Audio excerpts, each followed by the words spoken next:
And also out of D.C., moving another step closer to getting a third stimulus payment out to struggling Americans.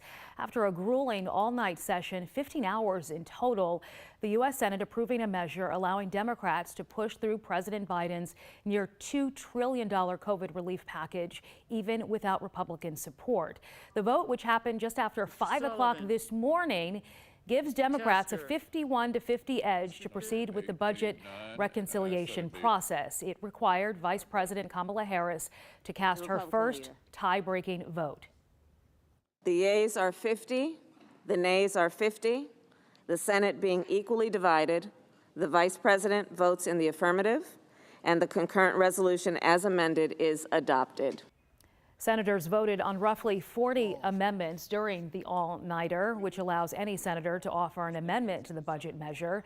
Since the House-passed budget resolution was amended by the Senate, it now heads back to the House, where they're expected to take it up quickly.